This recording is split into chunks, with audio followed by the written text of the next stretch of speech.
Imagine boarding a packed flight, exhausted but excited for an important business trip. Every seat is precious, every moment counts. But then, you find someone arrogantly sitting in your seat, pretending not to hear you, acting like they own the plane. What would you do? Today's story is about the time a cocky passenger tried to humiliate a rookie business traveler, only to get hit with the most embarrassing dose of karma mid-flight. If you've ever dealt with entitled people who think rules don't apply to them, smash that like button right now. Subscribe for more real revenge stories, and let's dive into one of the most satisfying airplane seat showdowns you'll ever hear. I was 24 at the time, fresh into my career, still finding my footing. My company had sent me across the country to attend one of the biggest conventions in our industry. I wasn't traveling alone, though. I had two senior colleagues with me. They were the kind of people who seemed to know everyone. As we made our way down the airplane aisle, they were shaking hands, smiling, exchanging pleasantries left and right. Meanwhile, I was just a rookie tagging along, trying to stay out of the way. But then my stomach dropped. When I reached my assigned seat, someone was already sitting in it. A woman, probably in her early 30s, oversized sunglasses covering half her face, huge studio headphones on her ears. She sat there with her head tilted back against a headrest, hands folded neatly on her lap, like she was staging a performance of Do Not Disturb. Half the plane hadn't even finished boarding yet, but she wanted everyone to believe she was already asleep. I tried to keep it polite. I leaned in slightly, gave her a soft "excuse me?" Nothing. I tried again. Still nothing. Okay, maybe she couldn't hear me through those massive headphones. So I lightly tapped her shoulder. Once, twice, 6 times.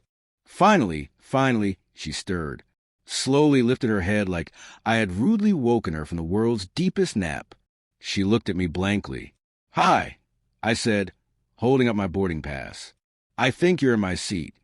She frowned, then pointed at her headphones, shrugged, and mouthed something like, "I can't hear you." I wanted to scream, but instead, I tried again, a little louder, a little clearer. "This is my seat." Still nothing. I pointed directly at the seat number printed on my pass, then at the little metal number above her head, clear as day. Finally, she gave me an exaggerated, "Oh," like she had just realized what I meant, and then she tucked her knees in half an inch, motioned for me to squeeze past her, as if I should crawl over her body and take the middle seat like some kind of servant. I hesitated. Do I give her the crotch? The butt? Either way, she was forcing me into an impossible situation. My patience, already thin, snapped. I locked eyes with her and said loud enough for the surrounding rows to hear, "I'm not the one getting in. You are."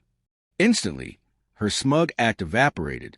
She recoiled like I'd struck a nerve, then, without a word, slid over to the window seat where she was supposed to be in the first place. The man in the aisle behind me gave me a silent thumbs up as I sat down.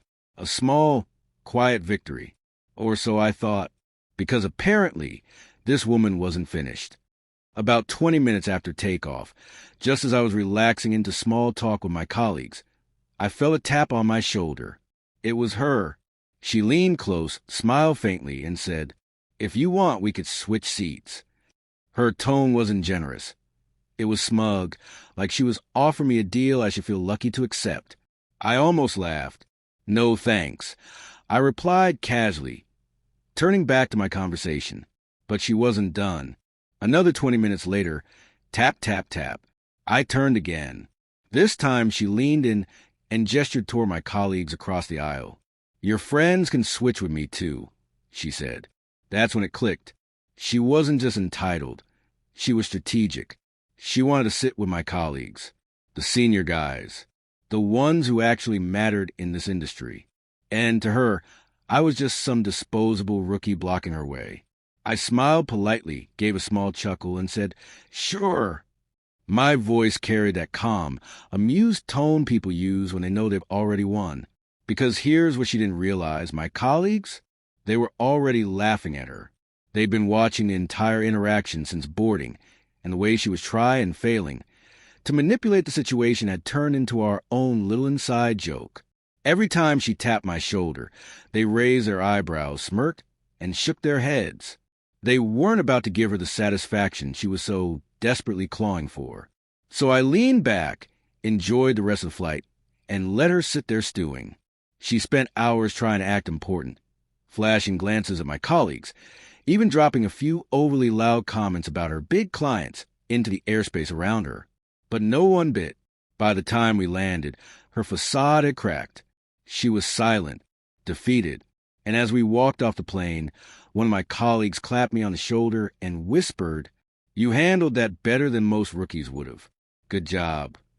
That single line meant more than any seat upgrade she could have offered, because at the end of the day, her arrogance only highlighted my composure, and my quiet refusal to play her game, that was the real revenge. The sweet part of this revenge wasn't a public meltdown or a dramatic shouting match. No, it was subtle, elegant, the kind of victory where the antagonist doesn't even realize they've lost until the silence settles in. She wanted attention, validation, and control. Instead, she left that plane invisible. And me? I walked away with respect from the very people she wanted to impress. Sometimes the most powerful revenge isn't loud. It's quiet. It's holding your ground, refusing to bend, and letting the entitled burn themselves out against your calm. If this story gave you chills, smash that like button right now. And tell me in the comments, what's the most satisfying act of quiet revenge you've ever seen? Don't forget to subscribe for more real-life stories that prove karma always finds its way.